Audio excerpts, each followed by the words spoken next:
Sombre Bjug. Ladies and gentlemen, welcome back to Sure Look, Sure Listen, the podcast that takes a pop at culture. Sure look, sure listen. Sure look, sure listen. Sure look, sure listen. Sure look, sure listen. Sure look, sure listen. Sure look, sure listen. Sure look, sure listen.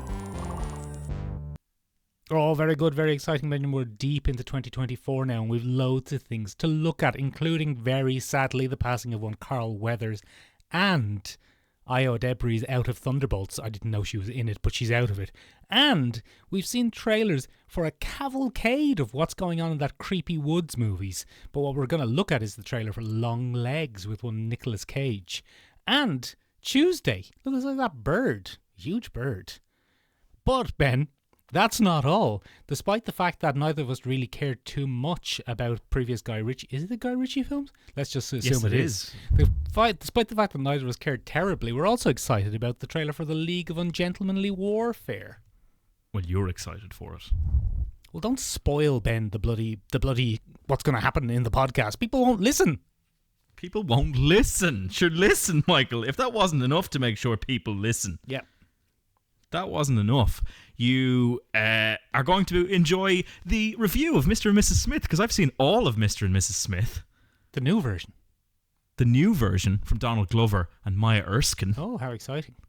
On Amazon Prime. And, Michael, what? Who's afraid of the King in Yellow? We're taking a look at the granddaddy of cosmic horror, Michael. And we're gonna lash it into us. We're gonna learn all about the King in Yellow, where he comes from, what's it all about, what was Robert W. Chambers smoking at that time, and how it's become so bloody influential in pop culture. Very good, Benjamin. A terrible week this week for Dublin Comic Con.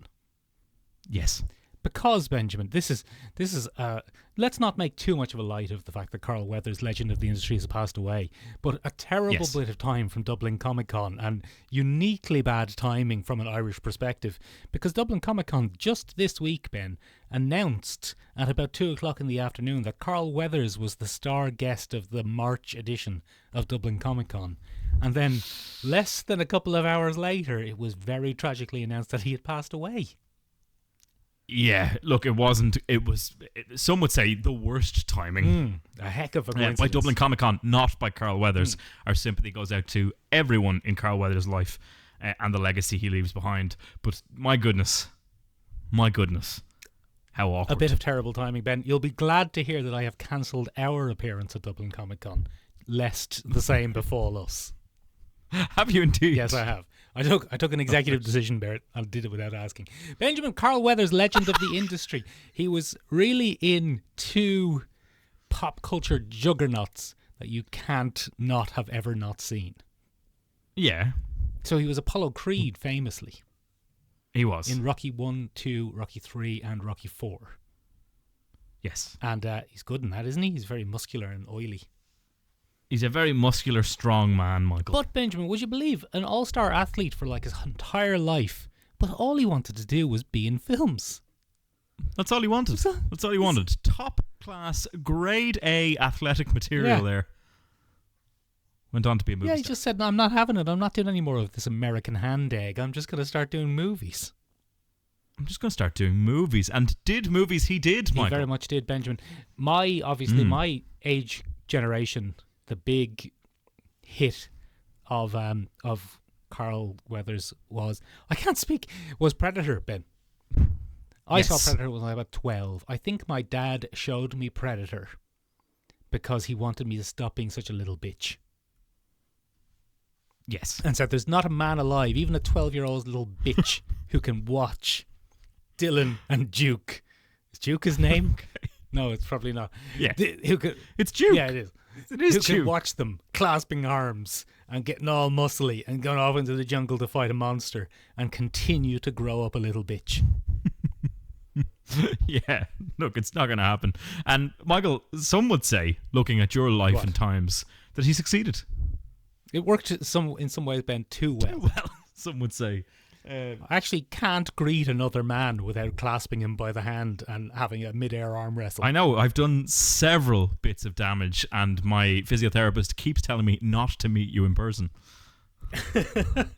Well, the only person you have to blame for that is the great Carl Weathers. Benjamin, he was also Grief Cargo, was that his name? Grief Cargus. In Grief Cargus in The Mandalorian, and some of them were good, but some of them were less good. Yeah, I mean, as it went on, not so good, Michael. But season 1, where he played, pretty much a key character for the Mandalorian's development, great stuff. Great stuff Fabulous. from him. Fabulous stuff altogether. In fairness, I think in the later appearances, he just wasn't given a lot of material to work with, Michael. You could say that of everyone in The Mandalorian, Ben, but shut up for a second. Because the all-time best performance that Carl Weathers ever did was as Carl Weathers in Arrested Development. Yes. Stick it in some broth. You got a stew going, baby.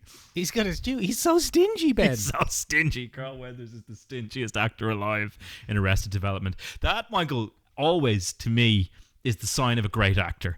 Anyone who can come on to a show and take the ever-living piss out of themselves.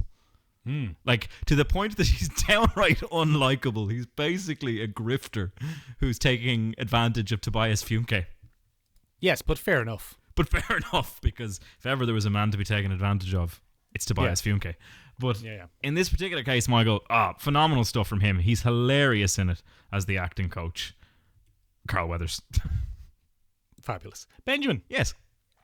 Ayo Edebiri's out of Thunderbolts. Yes, again, citing a bit of thought after the writer's strikes and scheduling conflicts, Michael. We don't have that much information on this one, but Ayo Edebiri is out. Irish Princess Ayo Edebiri has left the Thunderbolts production, leaving a massive Celtic loss. It's cut a swathe through the production, one would imagine. However, she's been replaced swiftly, Michael. Very swiftly. Very swiftly by Geraldine, and I'm definitely going to get this wrong, so I apologise, Geraldine, but Viswanathan. Oh, I thought she was going to be Irish when it started with Geraldine. I mean, maybe. We're finding out that lots of Hollywood celebrities, Michael, are in fact Irish, so let's keep it going. Geraldine, noted Celtic princess Geraldine Viswanathan, is going to be there. I'm definitely saying it wrong, Michael, because I feel like...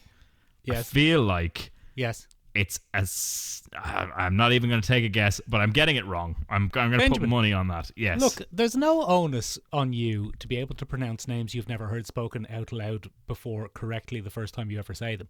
What I'm just suggesting is maybe you could have looked at an interview before, and then you would have heard her saying it, and then it would be right, and then you wouldn't have to guess. Yeah, Michael, but that gives the impression... And I think somewhat of a false impression to the listeners that I do any research before this podcast.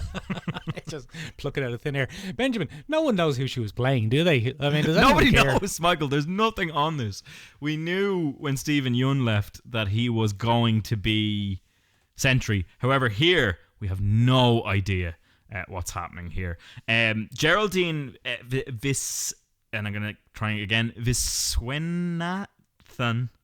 Okay, very good. Viswanathan, I think, is how I've looked up a classic pronunciation guide there, Michael. The only thing we might have seen her in, Michael, is Miracle Workers. Never heard of it. With Daniel Radcliffe. Never heard of it. Benjamin, you know I won't watch anything with Daniel Radcliffe in it. I know, because he is notably too short for you to give any attention to. I don't see men under 5'6" as real people, Ben. You don't. Do you know who you do see as a real person, Michael? Oh, who? Nicolas bloody Cage. Yeah, because he's very tall, you see. He's very tall, you see, and that inspires a certain respect from Michael Leonard. Yes, it does, Benjamin. Ben, there was a swath of creepy What's Going On in the Woods trailers this week. Yes. There was Longlegs. Mm-hmm. There was the other one that I've kind of forgotten the name of. What was it called? Oh, Lovely, Dark and Deep. That's a different kind of film, Michael. That has nothing to do with creepy woods. It isn't.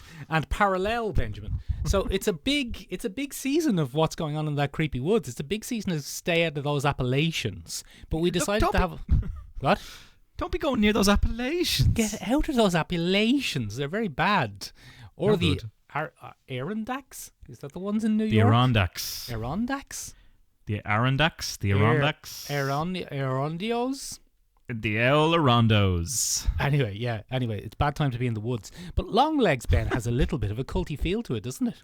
Oh, it's got a big old culty feel to it, Michael. There's all kinds of odd references scattered throughout here, Michael. We see a book detailing the 9 circles of hell.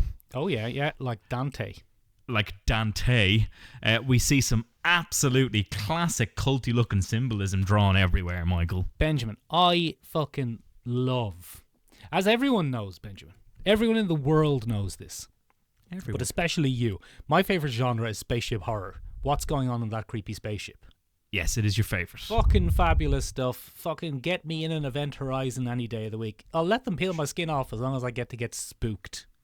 Yeah, but shove it on in there. Shove it on it. That's what you would say on the horrible space station. Just shove it on in there. That's but Deep, Ben, Dark and Lovely. Was that the name of the porn film that you mentioned on the podcast? Not a porn film, Benjamin. It's about a creepy woods in the Adirondacks. I don't believe you. Okay, well, it's true. But Benjamin, my second favourite genre or horror trope is this sigil will probably drive you mad. Oh, yeah, Michael, you're going to love the later part of this episode, Michael, because it's all about sigils that drive you mad. Yeah. And this looks like it might be sigils that'll drive you mad, or it might just be people who are already mad. Yeah, so there is a bit of a synopsis for this in existence, Michael. Oh, go on.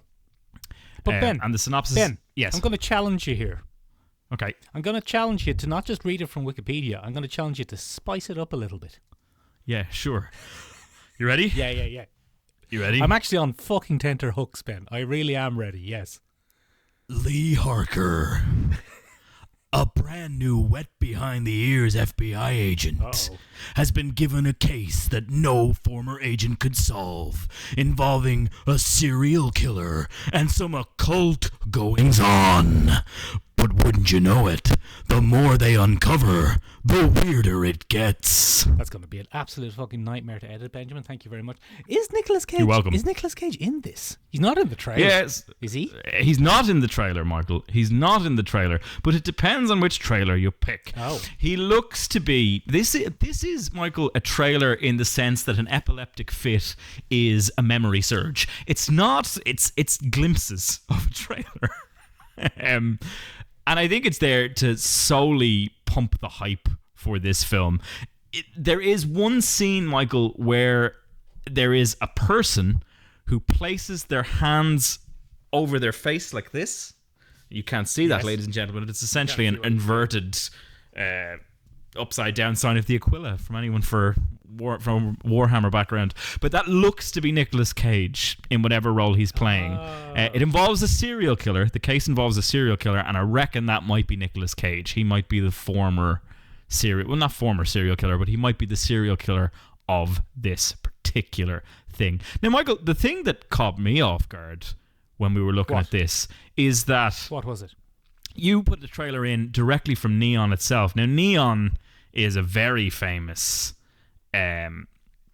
is a very, very famous horror kind of producer of films and what are they distributor doing? films. But the title of the thing that you gave us, Michael, was "You've Got the Teeth of the Hydra Upon You."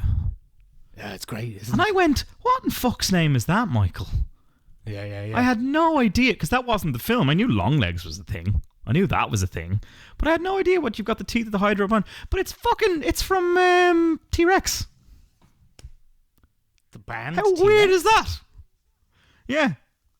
Go on. It's from Bang a Gong, Get It On. Bang a Gong, Get It On, Bang the Gong. You know that one? Dun, Yes, I do. Yeah. Well, the lyric is, "You're dirty, sweet, and oh yeah, well, you're slim and you're weak. You've got the teeth of the Hydra upon you. You're dirty, sweet, and you're my girl." So it's from that. Oh, that's good and creepy in this context. It is, isn't it? It's got a Buffalo Bill from Silence of the Lambs vibe to it. I hope, Michael, my great dream for Longlegs now, having learnt that fact, is that I thought that was a really cool biblical passage. I thought it might have been, a Victorian novel. No, it's Mark Bolan and T-Rex. But my greatest wish now, Michael, is that we see Nicolas Cage doing some kind of creepy serial killer dance to Bang a Gong, Get It On by Mark Bolan and T-Rex. That is the way cinema is going these days. It is. That's almost undoubtedly how that film will end. Will be someone doing something horrible and dancing to a popular song. And then 8,000 TikToks being made out of it.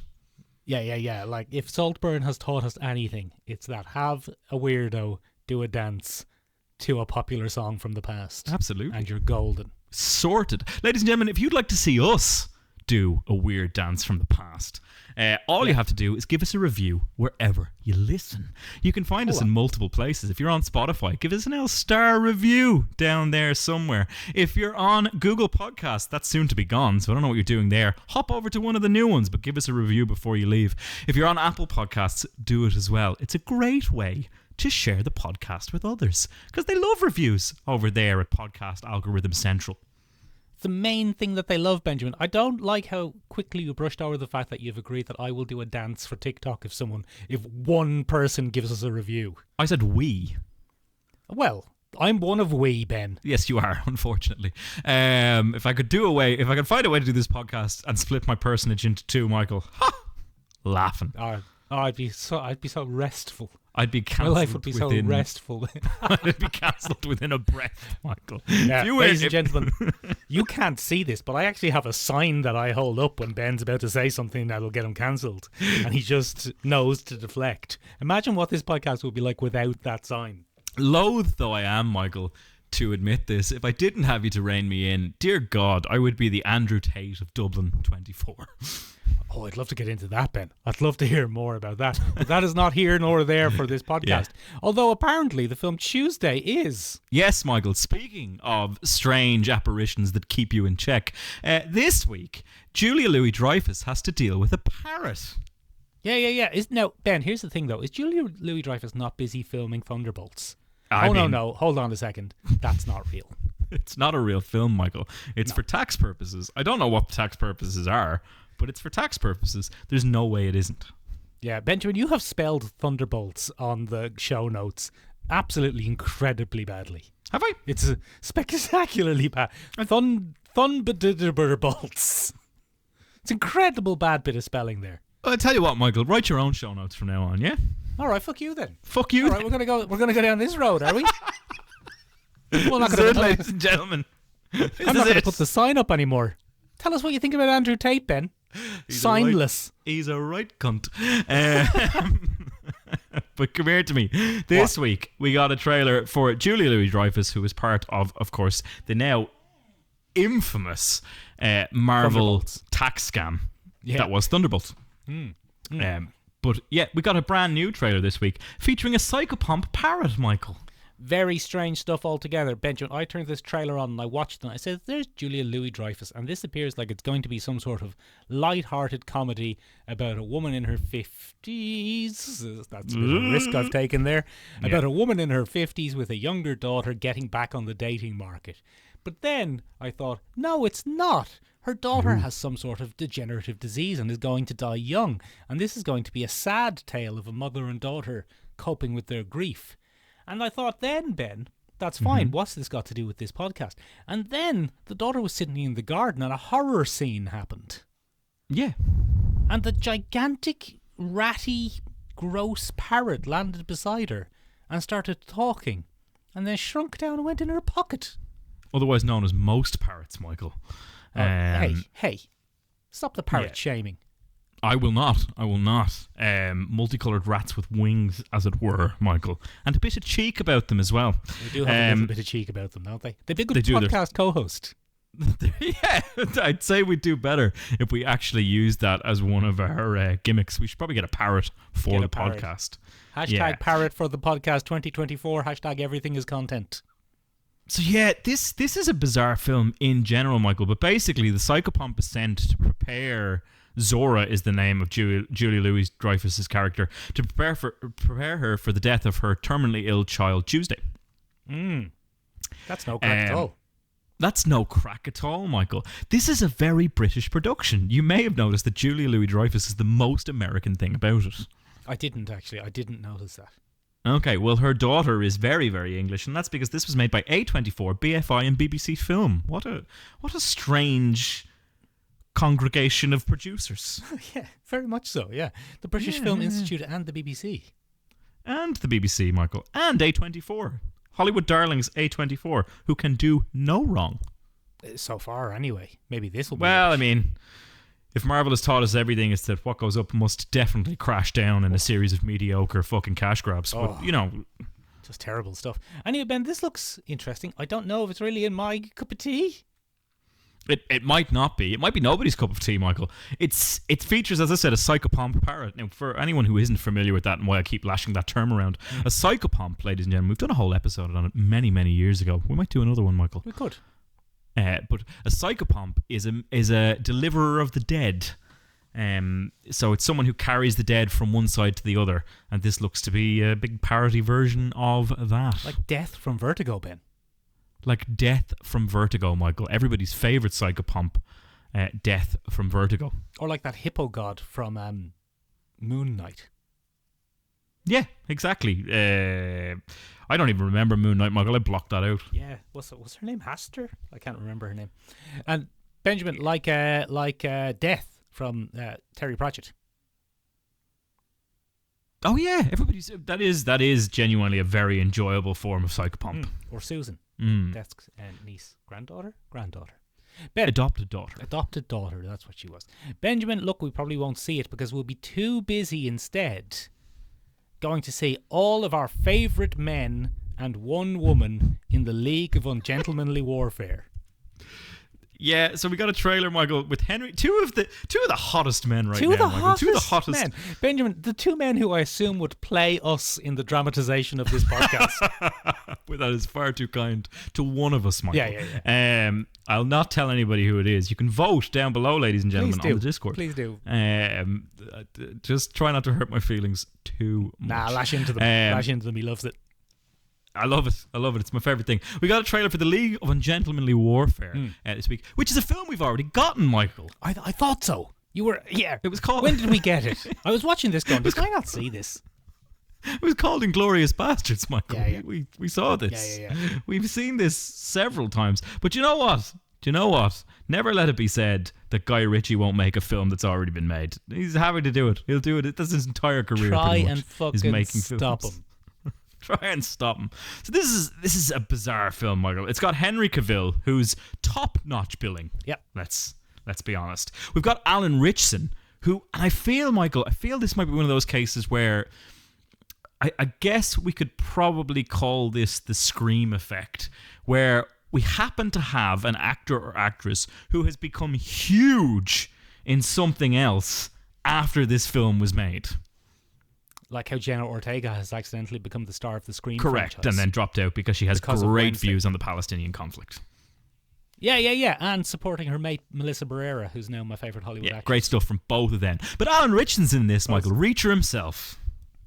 Yeah, Benjamin, presumably Alan Ritchson is in this because of that time that Armie Hammer kept texting women and say, "Oh, I want to eat you," and spunk on you at the same time. Yeah, I would assume that Alan Ritchson's career has only gone from strength to strength since the revelations of cannibalism came out about Armie Hammer's career. Because if you're going to replace a big charismatic American with someone, it may as well be another big charismatic American. Now, Ben, I'm just going to throw out there, are you certain that Alan Ritchson isn't Canadian? I'm not. I'm never sure of anything on this podcast, Michael, famously. And given the dangerous territory we found ourselves in about 2 weeks ago, where I definitely didn't have to take an episode down and edit it in a haphazard fashion, I'm not going to say anything. I'm just going to bow out now and be quiet for the rest. He is American, Ben. Okay. He's from Grand Forks, North Dakota. I don't know where that is, but fair enough. So yeah, he's popping up in this, Michael, and I have to say I love watching Alan Ritchson in anything because I remember him as Thad Castle in Blue Mountain State, which was a bizarre American football comedy series when I was a teenager and very formative for me. Great stuff all around. So yeah, the Ministry for Ungentlemanly Warfare is out. We'll probably watch it. It's got a good heaping dose of The Man from U.N.C.L.E. to it, I think. Very much so, with your Henry Cavill and your Armie Hammer. Yeah, and your lack of cannibal now. Yeah. But it's based on a 2014 book called Churchill's Secret Warriors, the explosive true story of the Special Forces desperados of World War II. Which, to be honest, Michael, if you asked me what Guy Ritchie read on holiday, that would have been my top pick. Yeah. That would have been absolutely. Absolutely 100% based on a true story. Benjamin, my favourite thing about it is that they're like, what do we do with Henry Cavill to distinguish him from his other roles? We'll just get him to keep sticking his tongue out like a deranged Miley Cyrus. Yeah, let's get him to do that and get him a bit of wax for his mustache there. Get him a little bit. Give him a bit of wax for his mustache, and you just go around going, Let him twiddle the ends of his mustache there. But Michael, this is a very fictionalized account, and let's be very, very clear here, of a famous operation that took place during World War II called Operation Postmaster. Oh, go on. Yeah, so a British Special Forces group conducted an operation on the Spanish island of Fernando Po. Is that how they're justifying Isa Gonzalez being in it? I mean, probably. I guess Ana de Armas was busy. Ana de Armas was busy. The Isa Gonzalez story. I don't know. That's very mean to Isa Gonzalez, who is a very attractive and I'm sure very capable actress in her own right. Yeah, well, I don't think her value depends purely on her attractiveness then, but obviously Guy Ritchie disagrees with me. Guy Ritchie disagrees with most people on those points, Michael. Yeah. Anyway, we'll give it an out watch, won't we? Yeah, we will. We will indeed. Yeah. Yeah. Speaking of things we've given a watch, Michael. What? Are we lashing through content today? What time are we at? No, we're going 25 minutes. We're flying. Oh, look at us. Who's better than us, Michael? Very, very many people, ladies and gentlemen. But don't let that stop you from listening to the rest of this episode. Henry Cavill and Alan Ritchson, for example. Yeah, come on, lads, play us in a movie. It doesn't matter what kind of movie it is. Play us in a movie. Anything. Yeah, anything. It could be absolute rubbish. We could get killed by Nicolas Cage. It doesn't matter. If Alan Ritchson or Henry Cavill would like to be on this podcast, please let us know at the earliest possible convenience. Too tall, Ben. Too tall. We have an upper limit. We have an upper limit as well for height. I don't have a lower limit, Michael. I'm quite a short man, so I don't really mind. Yeah, you're the lower limit. I am. Oh. We can't have anyone on this podcast, Benjamin, shorter than you or taller than me. Now, I know there's only a couple of centimetres in the difference there, but that's the rule. Now, ladies and gentlemen, it's very unlikely that you're going to find anyone shorter than 4'6", but if you can come on the podcast. Yeah, we forgot to mention Ben is actually a goblin. Yes. He's actually I'm legally defined as a goblin. He's a little small goblin. He's part of the Miggledy Higgins tribe of Irish goblins. Speaking of goblins, Michael, this has nothing to do with them, but I watched Mr. and Mrs. Smith on Amazon Prime this week. I don't think Donald Glover's very tall. I'll look it up while you tell us about Yeah, you look it up. You have that ChatGPT bot specially designed to look up a celebrity's height at a moment's notice. So why don't you just plug that in there as quickly as you can? Benjamin, great news. I've absolutely spectacular news. Donald Glover is about halfway between our heights. Oh, he can be on the podcast. He can be on the podcast, Ben. We're flying. Good for him. Now, Michael, this is important. This is a good watch. I'm gonna start off very positively. On this review, Mr. and Mrs. Smith on Amazon Prime is a good old watch. However, bear in mind that it's made by Donald Glover. If you've ever seen anything that's been written and directed by Donald Glover, Atlanta being the key example, it's got a lot of the tropes of that. Does it? In it, yeah. So it's a little bit odd and peculiar. There's quite a few moments of odd and peculiar, but it's very grounded, Michael. But it's difficult to watch this series without going, I think he did this in Atlanta. No. The conversational style is one of those, is that kind of defined Atlanta style of a casual conversation that accidentally reveals something awful, terrible, or wonderful. Oh, very exciting. In a very relaxed fashion. So I think this is excellent. However, it would seem that there is a bit of a divide between audiences and critics, as there often are, Michael. There often are, because critics are often up their own, as they say, Benjamin, arseholes. Yeah, so I think in this particular case, Michael, I might be up my own arsehole for liking this, and I think I might have had to push myself to like this a bit more. I had to give this some serious thought, Michael, which is not always the hallmark of a great series.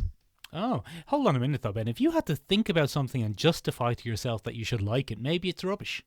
No, it's not. It's definitely not rubbish. I don't think it'd be called rubbish. Now, let's go into why this is. So, a lot of audience members are complaining, and the people that write on IMDb and Rotten Tomatoes and that kind of thing. Oh no, you're going to hear a growl here from my dog, because there's another dog that stepped on their turf. Uh-oh. Turf war. Bowie's not too happy about that. Benjamin, come here, Bow. famously, Benjamin, the listeners hate when there are dogs on the podcast, and you know this, and I know. yet you keep bringing dogs on the podcast. Michael, I brought dogs on the podcast because fuck the listeners. I love dogs. I love it. If you would like to let me know how much that annoyed you, leave us a review wherever you listen. Yeah. Leave us a pro or anti-dog review. Benjamin, some Yeah, that'll of go the down well. audience are saying what? Sorry, yeah. Most people seem to think that, oh, Jesus Christ, this is nothing like the Brad and Angelina 2005 classic, An absolute classic, Mr. and Benjamin. Mrs. Smith. Now, Michael, it's nothing like that, and for good reason. This is far more closely based on the 1996 TV series, Mr. and Mrs. Smith, which starred none other Yes. than Scott Bakula. Scott Bakula? Scott Bakula, he's not Dracula. Yeah, he's not Dracula. He's got Bakula. Yeah, so that was a TV series that came out years ago, Michael. Two spies are recruited by an intelligence agency. They pose as a married couple, and that's where the concept originally comes from. This is a little bit closer to that, Michael, and has very little to do with the Brangelina rom-com. Benjamin, who played Dracula's wife? Bracca's wife was played by none other Yes. than Maria Bello. Was she really? Yeah, Maria Bello was his wife. Maria Bello from out of replacing Rachel Weisz in The Mummy 3. Yeah, that's her. Oh, yeah. She was also in A History of Violence Yeah, she was, yeah. and Coyote Ugly, yeah, if you've yeah, ever yeah. seen that gem. She was also in Beef. She was in Beef. Was she in Eeyore? She might have been in Eeyore, but she was... We're just reading Yeah, IMDb. I'm just reading IMDb. Welcome back to Reading IMDb, the podcast that gives you all the information you too could have gotten if you just typed it into Google. Yeah, but with some unnecessary guessing. So, Benjamin, it's different from the movie, and people like the movie despite it being rubbish. See the way he reins me in the fashion of a scraggly parrot, ladies and Get gentlemen. in my Excellent stuff. pocket, you little scraggly parrot. Tell us about Mr. and Mrs. Smith. Oh, I'm the scraggly parrot. am I? Yeah, you're the scraggly parrot. Right. When we're talking about this, Michael, it's not a very... Okay, I think we'll go into spoilers from here on out because it'll be quite difficult to do this without spoilers. Okay. This is a relationship dramedy Oh, no, that's the worst type of show. against the backdrop of a spy thriller. Now, it does the spy parts phenomenally well. So if you're into a well-crafted spy drama, it's got the cinematography of the Bourne Identity. It's got the cold, hard realism of Daniel Craig's James Bond. It's got a very classical James Bond 60s soundtrack. Oh, sounds exciting. Yeah, and it's got a really, really fun self-awareness of kind of the camp tropes of spycraft. But The pacing is awful. It's a slow burn. right. And if you're not into that, Michael, and you might not be, you might want to be kept locked into a spy drama, as many would hope. Mm-hmm. But it's pretty rough for pacing. It's slow and occasionally dull, which is a big crime. That's not what you want from your television, unless it's what you're into. Unless it's what you're into. Now, it's very slickly written. The chemistry between Maya Erskine and Donald Glover is phenomenal. But I think audiences are going into this expecting to see a cool, sexy, fun, will they, won't they, sexual tension kind of comedy. You're not going to get this. This is a realistic look at what would happen if two people were placed into a relationship and their lives depended on it. We've already seen that. That was called The Americans. It was called The Americans, and that's pretty much kind of what we're looking at here. Now, Michael, it's very important to note that, one of the key topics being discussed here is the loneliness epidemic that we face in society, that we hear so much about in various headlines, and the idea of being alone versus being lonely. Ben, when you say the loneliness epidemic, do you mean the male loneliness epidemic? I think there's a little bit of that. I think Donald Glover's character of John Smith is definitely suffering from a male loneliness fault. Is he really? You are the Andrew Tate of D24. Benjamin, is he some sort of incel type character? Not intentionally. Well, is anyone? Well, I think a lot of incels are intentionally incel. There's kind of a doctrine that goes with it, and they intentionally kind of do more harm than good to themselves at a certain point. But we'll get into that on another podcast, Michael. All right, we're going to start a men's health ideologies. podcast. This is great. incel. We'd probably do better, Michael. But come here to me. This is quite interesting because the parts of this show that are being clipped already on TikTok, Michael, are Donald Glover's frustrated speeches from this series. Oh. He's thrust into a relationship with Maya Erskine's Jane, and Jane in this is a cold, shut off, on the spectrum, mild sociopathic woman who's very calculated and manipulating. Okay. Now, she's entirely likable as a character. She's not being portrayed as someone who is inherently bad because they are a woman, and that's quite important. Right. Donald Glover's character is in many ways a snivelling little man-child. Oh, great stuff. However, he's also, as are many, many people, a man of two halves, because he's also very, very competent at his job, very, very good, and he tends to find himself in the backseat of their John and Jane adventures together. I see. In a way that he wouldn't prefer. But anyway, we'll get into that at another point. They have a lot of tension between the pair of them, and it's not fun, cool, flirty, sexual tension. It's just, I might hate this person, and I can't quit this job because then we die. Oh, that doesn't sound fun at all. That sounds very stressful. So that's played with quite heavily. Like they give us Bill Skarsgård is at the beginning of this show, Michael. He has his own Jane, and they are John and Jane, and they are meant to be, I think, stand-ins for Brad and Angelina. And they are hunted down by the company to their last hiding place. And they try to do the cute, okay, honey, you do this, you do that. And massive spoilers here. But they are immediately taken out. Bill Skarsgård is sniped through the head. Bill or Alexander? Alexander. Sorry, Alexander. Thank you very much, Michael. Now, Benjamin, you know, especially since I had that chat with Guy Ritchie, I won't watch any sort of spy drama without Isa Gonzalez in it. She's not in there, unfortunately. Benji. Oh, is she? She is, I think, Jane at the beginning of the thing. God damn it! That's what that was the I was giving you. I was setting you up for a joke, and I was gonna serve it up, and then you were gonna smash. All right, do you want to do it again? But fuck it. I've leave it in. Fucked it. So Isa Gonzalez is in this. Thank you very much, Michael. I probably should have looked her name up. She is the Jane Smith to Alexander Skarsgård's John Smith at the beginning, and she's the one taken out. So that's all being played with there, Michael. And then each episode is its own take on a classic early days couple dilemma. So one is about the double date, one is about meeting ex-flames, one is about dealing with the other person's family, one is about your first vacation with your partner, but all of them are spy missions. Now, it's very slick. I have to say, it's very, very slick, and it has a very deep message that it's trying to get across, but I really do think it's hampered, once again, by marketing, because it's being marketed as the original Brangelina kind of fun, sexy time. It's not that. Mm-hmm. You'd want to be a fairly secure couple going into this, Michael, if you're going to watch it with your partner. Okay, I'm all right with that. Yeah, you're probably fine with that. That's probably fine for you. Yeah. But there might be other people, Michael, that... You're not naming any names, I'm not going to name any names, Michael. I'm not doing that. Just throw out a first name. PJ. Oh, yeah. Oh, yeah. Where you're coming from. Oh, yeah. Yeah. But anyway, it was a weird bit that we both did. Come here to me. Anyway, it is very, very slick. Unfortunately, it is hampered by its pacing, and it does get a bit too up its own hole.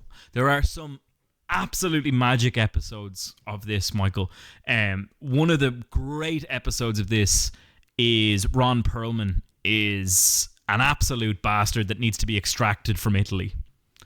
And he becomes basically a giant child that they have to look after. And that's how they discuss the conversation of children. It's very good. Benjamin. Yes. Speaking of things that came out this week that weren't on the running order, but I've just remembered. People, and that people are not loving. Absolute disaster of a launch for Justice League, Suicide Squad Kill the Justice League. Oh yeah, no, that is being hamstrung to bits, Michael.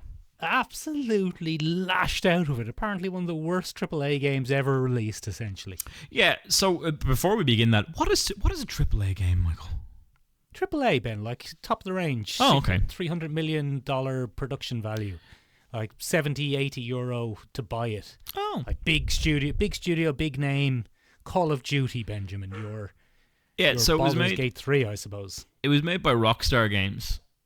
Yeah, And big, Ben. Is it? Arkham Knight. Yeah, huge. They made the famous Batman Arkham trilogy, Michael, and famously excellent games. This one is apparently quite rubbish. Yeah. Um, No use. No one's enjoying it. Well, what I've enjoyed from it, Michael, and what I've seen from it, because I'm chronically online, as the kids would say, Yep. are the cutscenes that are up on TikTok. That's quite well acted and quite fun to look at. They're strongly characterized, and I quite enjoyed that.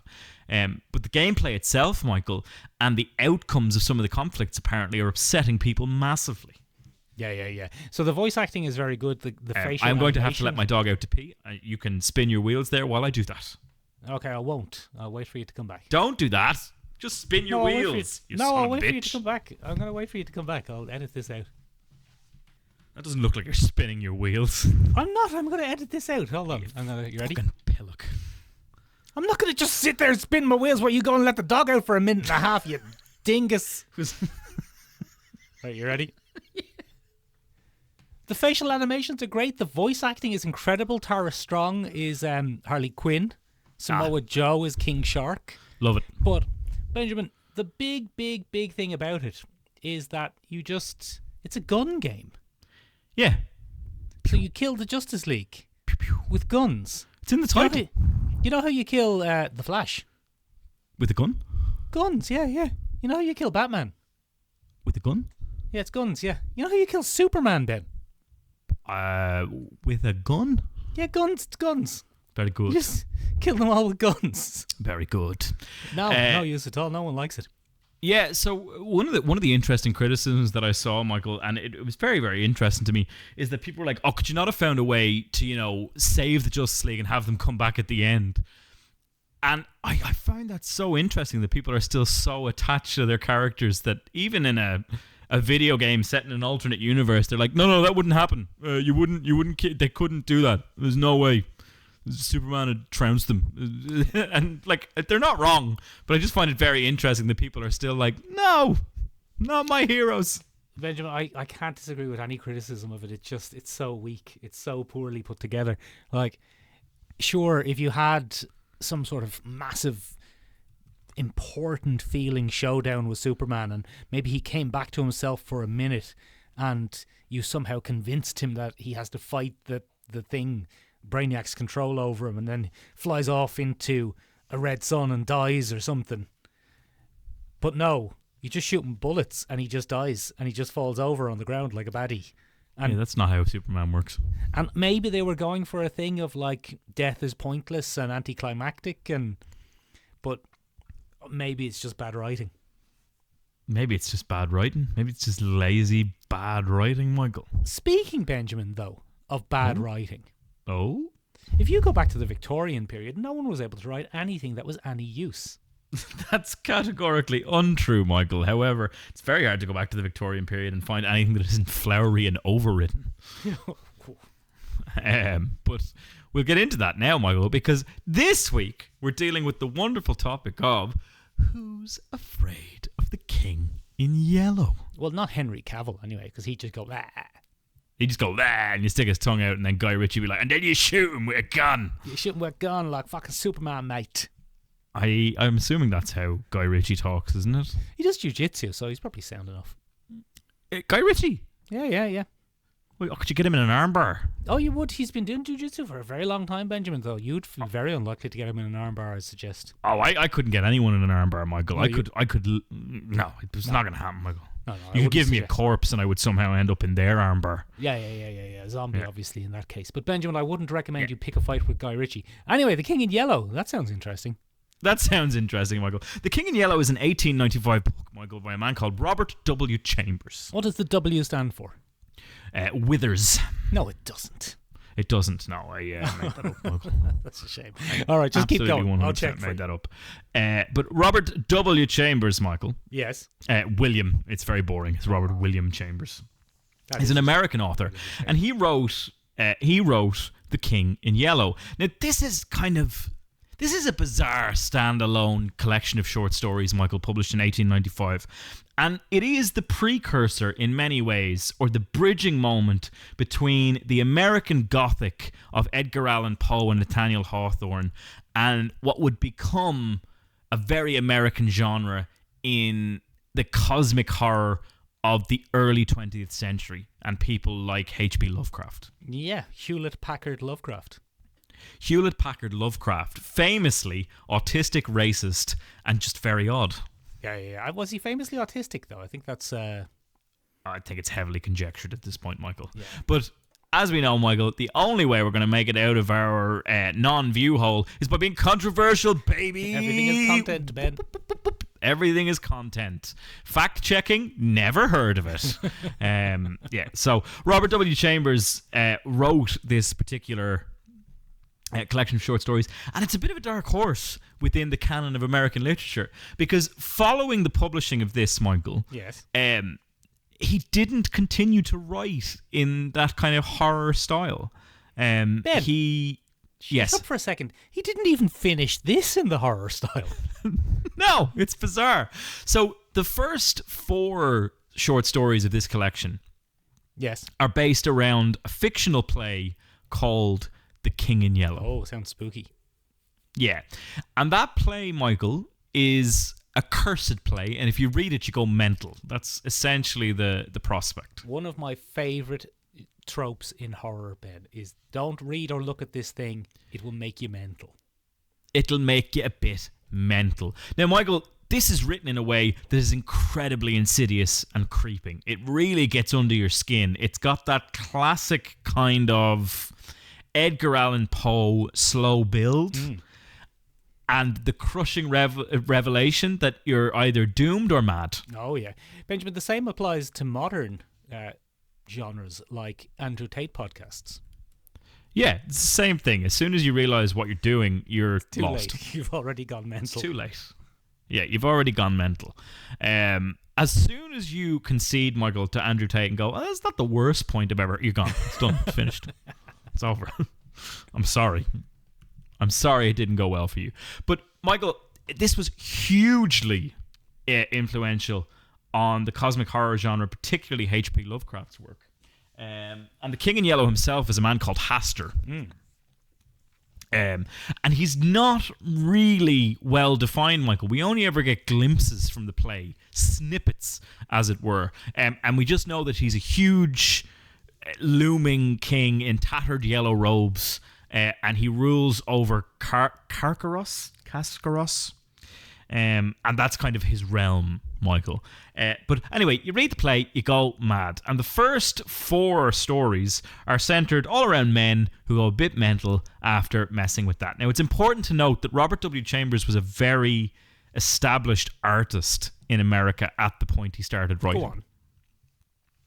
And all 4 of the short stories that make up the first 4 in the collection are based around artists. There's only one that isn't, and it's still obsessed with sculpture and, you know, the classical art style that we have. But in the later stories, they're all centered around artists of one sort or another. Go on. And that's important because it was hugely influential on Robert W. Chambers in that way. So the 4 stories that we're dealing with in The King in Yellow from 1895, Michael, are The Repairer of Reputations, The Mask. The Mask. Jim Carrey's The Mask. That's where it comes from. In the Court of the Dragon and The Yellow Sign. Yeah. So in this particular case, Michael, the first one is probably the best example of the book being directly malevolent in its influence. The Repairer of Reputations is centered around a man who used to be an upstanding man in a fictional America that was a bit of a utopia, if you will. Oh, sounds now, fabulous. Michael, as with all great utopias, it's actually a sinister hellscape that functions mainly on racism and excluding certain groups of people, and that's why it's a utopia. Oh, God damn But it. It's always the What way. I found very interesting about this, Michael, is it comes up with the concept of the suicide chamber. The public suicide chamber. In this, it's called the lethal chamber. But I always remember this from the first ever episode of Futurama. Do you remember this? Yeah, it's a big thing in Futurama. Yeah, and it turns out that this is a concept that Robert W. Chambers came up with. It's this notion that people were able to elect to take their own lives, and they could do so in a public lethal chamber. And this modern American utopia of the early 1900s credits its success with getting rid of the Jews. Oh, brilliant. That's great, isn't it? That's never gone badly in human history. Keeping the black people out of major white areas. Oh. And making sure those pesky Indians don't bother anybody as best we can. American Indians or American Indians, not subcontinent. Oh, no. But it's very tongue-in-cheek from Robert W. Chambers, who may or may not have held those views. We can't actually be sure. But most critics take it to be a knowing thing, because the narrator of this, Michael, is a narcissistic nutjob. And can be defined pretty much as a classic unreliable narrator. He keeps telling you, I was mistakenly committed for insanity. The fools. They just couldn't tell. Luckily, I got a clean bill of health and was let go scot-free. He was pretty much deemed fit for society again, but is kept a close eye on, Michael, by the authorities. But he's fine. Very suspicious. So in this, Michael, we're kind of led to believe that maybe it's not the King in Yellow that is causing this, but as the story goes on, this play is recognized as one of the most evil works of literature ever committed to paper, Michael. Oh, more evil than the guy with that utopia thing. Yeah, more than that. So as the stories go on, Michael, we get inevitable variations on that, but we never actually see the King in Yellow. He's not a manifestation. He's not a physical entity that people run into. However, what we do frequently see, Michael, is people going absolutely mental from having read the collection. And that's pretty much the length and breadth of that collection. From there, it changes, as you said, Michael. He didn't even finish in a horror style. He writes a strange time-traveling love story. Yeah, and then just loads more love stories. And that would become the bulk of his literary output for many years on. Much to the horror of people like H.P. Lovecraft, who would then refer to him as a fallen titan of literature. An old sellout, as it were. Now, who could blame him, Michael? Do you know what I mean? If you're making money off your flowery romances, your flowery sci-fi romances, off you go. Have fun. Yeah. Well, why would you bother continue to write about some sort of tattered being in yellow rags existing outside of time and space? Well, I mean, certainly the influence of that one character, Michael Hastur, has gone on to be fucking phenomenal. It's huge, Michael, in what it went on to influence. The King in Yellow as a concept pops up again and again in fiction, both old and modern. It's actually alarming how often the King in Yellow becomes cited in modern examples of fiction. I'd like to hear some examples, son of a bitch. I'm sure you would. The most, I guess, for our major audience, Michael, or for people that might not be interested in sci-fi and fantasy stuff, where you might have come across the bizarre King in Yellow is in True Detective Season 1. Benjamin, I've never seen it. Is that the one with Robert Downey Jr.? No, it's not. That's the one with Matthew McConaughey and Woody Harrelson. Oh, yeah, the two bros. Yeah. So they are investigating a serial killer, Michael, who seems to be invoking elements from the King in Yellow short story collection in his murders. What's he up to? Including Carcosa and the Yellow King. So yeah, it's quite interesting. Whenever they come across one of the serial killer's victims in True Detective, they are staged in a fashion that makes them look like they are a sacrifice to the Yellow King, or the King in Yellow. Now, as I said, the collection itself is called The King in Yellow, but within True Detective, he's referred to as the Yellow King, just for convenience and I suppose Americanism of it.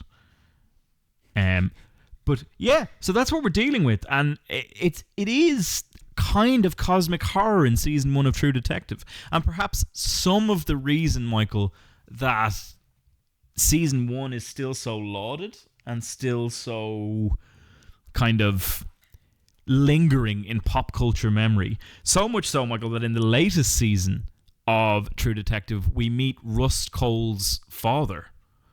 So Jodie Foster and her partner have encountered Rust Cole, who was Matthew McConaughey's character in season 1, his father and his mother.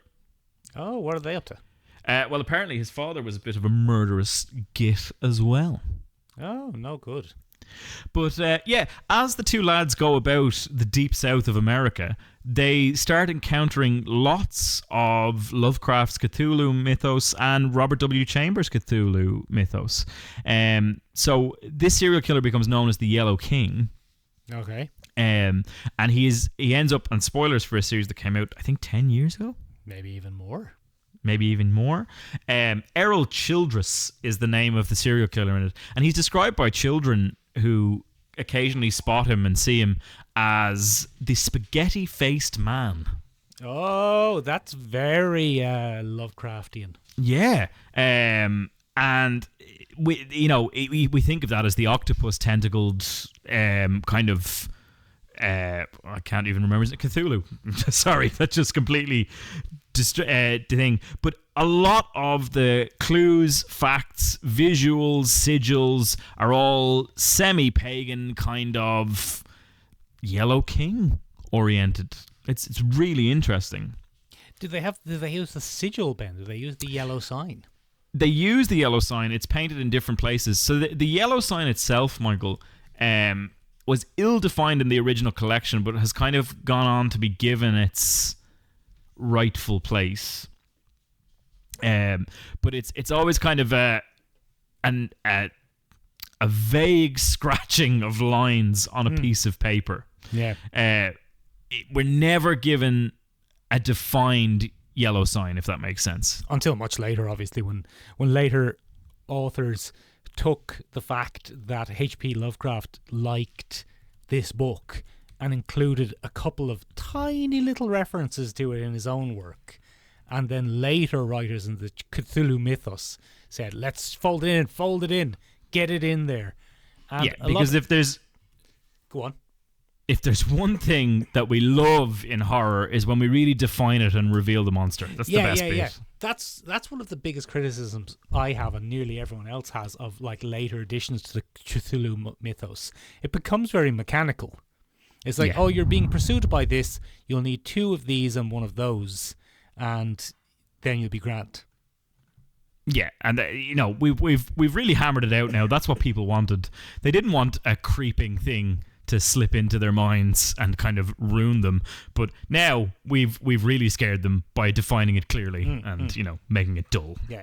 That's just common, isn't it? That's what happens in horror when you mythologize it and you spin it out endlessly. Now, Michael, it's not just in things like True Detective that we've seen that kind of horror. We are big fans here on the podcast of SCPs. Oh yeah. Yeah, Secure, Contain and Protect, ladies and gentlemen, still is a huge database of fictional kind of, I suppose, horror stories made up by a community of interneters. And I have to say, sometimes you come across some really fucking awful ones. And are there some King in Yellow inspired ones?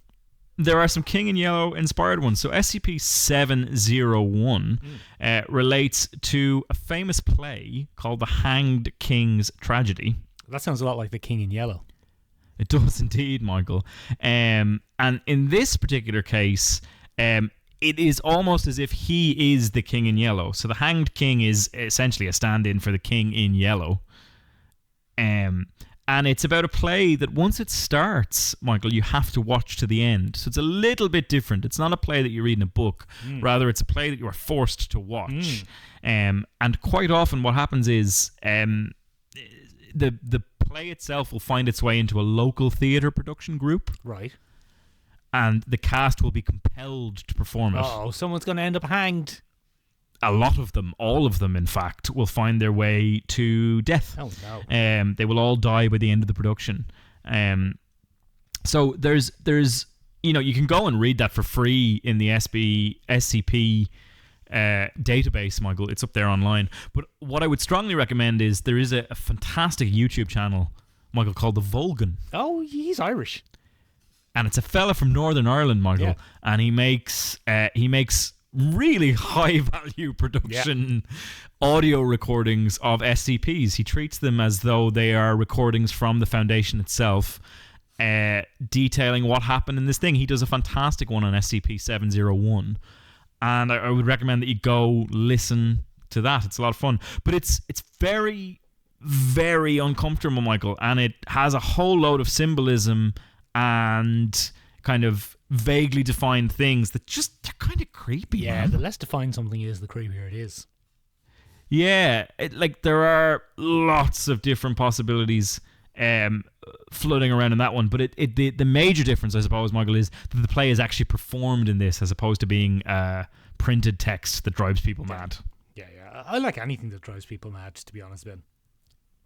Yeah, it's your real cup of tea, Michael. Now, this is the influence of this has been on kind of old literary traditions, new adaptations, but Michael, we also see it in completely separate universes of fiction. The King in Yellow has made his way over to the Warhammer 40k universe. Has he? What's he up to?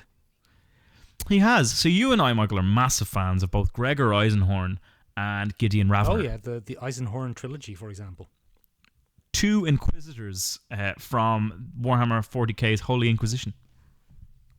What And are they up to? so throughout their different cases, we meet Gregor Eisenhorn, who's a fantastic Inquisitor in his own right, and he is slowly getting to the bottom of a great conspiracy of chaos, essentially. Go on. Yeah. And so is Gideon Ravner, his former apprentice. And there is someone, Michael, in the wonderful world of Warhammer 40k who is pulling all the strings and causing absolute chaos within the Warhammer 40k universe. And so it's not Dan Abnett, but Dan Abnett is the author, Michael, who has created these two. And within his universe, he's recently published his latest offerings in the Warhammer 40k universe are the Elizabeth Beckwin novels, which you and I have both read, Michael. We have, yeah. Not together, although we didn't read if one you would page just each. take my invitation, get your Jim Jams on and come over, we could, but no. We'd have a lovely time reading Warhammer books in our Jimmy Jams. That's all we do. We just read our things in our Jimmy Jams, but we won't do that anyway, Michael, because we can't scare people anymore. But as it's slowly revealed, Michael, there's kind of an opposing force to the Inquisition, and they're known as the Cognitae, Michael, within that world. And the Cognitae are witches, essentially. They are people who harness the power of chaos and try to undo the work of the Holy Inquisition. And they are kind of the enemy force. Now, as it turns out, the man who has pulled all their strings is the King in Yellow. Oh, this is big spoilers coming if you're a Warhammer fan and you haven't read so this. big spoilers from here on out. The King in Yellow itself is not a spoiler. What I'm about to tell you is a massive spoiler, ladies and gentlemen. So if you're in the middle of your Eisenhorn journey, listen away now. Although, chances are, if you're not balls deep in Warhammer lore, it's not going to make any difference. Probably anyway. not, because it didn't make any difference to me when they revealed it to me, Michael. It becomes the focus of Elizabeth Beckwin to find the true name of the King in Yellow, because very late in his Inquisition lore or in his magic system lore for Warhammer 40k, Dan Abnett decides that names have power, which is a very old rule of lots of deep magic systems. Oh, that's a long-standing rule of Warhammer, Benjamin. That's how you gain control over a demon, is by knowing its true name. Well, there you go, and that's long-standing rule. That's why we have Mick Leonard. I wouldn't blame Dan Abnett. Man of Warhammer. Yeah. Oh, Michael, do you want to give a shout out to the thing that you cheated on me with this week? No, we'll do that at the end. Oh, fuck you. All right, okay. You do a whole Lovely other opening. podcast, you son of a bitch. Yeah, by myself, Michael. By myself. Go on. By myself, you son of a Go on. bitch. Anyway, this becomes the focus of the whole thing, and the person or entity it is revealed to be is none other, and spoilers here, ladies and gentlemen, than Constantine Valdor. Not a fucking clue who that is. Yeah, so Constantine Valdor, Michael, is the Spear of the Emperor. And he was apparently the spear of the Emperor and the head of the Custodes. Yeah, very exciting. And the Custodes are very similar to Space Marines, Michael. But better. But better. Exactly. So they are the Emperor of Mankind's private guard, essentially. That's what they But Benjamin are. And why is he the baddie then? we haven't figured that out yet, Michael. There's no reason, Michael. It takes part throughout the heresy, the Horus Heresy. We see him. And then at the end of the Horus Heresy, Michael, he one day steps away from the palace in the middle of the night and disappears. And his final words are not until death, which is one half of the famous Astartes Codex, which is not until death does duty end. Except you have to say it like this. Not until death does duty end. Yeah, that is actually a spot-on both Toby Longworth impression and Warhammer 40k impression. Well done, Michael. Well done. Yeah, that's just how you do Warhammer 40k. But good old Constantine Valdor is a great king in yellow because he rules in a kingdom that very, very closely mirrors Carcosa, as it's described in Robert W. Chambers' short story collection. The Starless. It's a pocket universe in Warhammer 40k. I think it's called the City of Dust. City of Dust? I can't or remember. the Dust Kingdom, something like that. I will find it for you now. I should have had it on hand. Apologies you to go, everyone. I'll find it. You spin the wheels. Elizabeth Beckwin finds herself in that kingdom at the end of her second novel, and that's where she runs into this. So he runs a terrible, creepy kingdom that follows the rules and physics established by Robert W. Chambers' King in Yellow short story collection. So it would appear that Dan Abnett has been heavily influenced by the King in Yellow. If Dan Abnett would like to come onto this podcast and discuss that with us, He probably would. Do you want me to try and get him? I don't know. You probably could. You probably could. Probably could. Maybe we should put him on yours. Maybe we should start a podcast for Hammer the Backlog. Put him on that. Nah, it doesn't need a podcast, Ben. It has its own stuff. Benjamin, I was on a podcast this week, as you've alluded to, in a bitter and oh, is that how it is to be cheated on with another? I'm the bitter one. Yeah. I see. So bitter, Benjamin. I was on the Crown of Command podcast to talk about Warhammer stuff. It was so exciting. Yeah, what'd you talk about? I talked about Warhammer, and I talked about painting, and I talked about models, and I talked about paint technology, and I talked about accountability and productivity. It was very exciting, Benjamin. The Crown of Command podcast, Ben, the Josh from the Crown of Command podcast, they've interviewed Andy Chambers, Ben, and like the Perry twins, and people who've written, the people who made Warhammer, the people who wrote the books, and the people who made the models. And then they interviewed me. Yeah, what did they reason. He called you his friend, the fucker. Yeah. Well, we're internet friends. We're internet pals. Is that what's upsetting you? Yes. I'm not allowed to have other internet friends. Of course it is.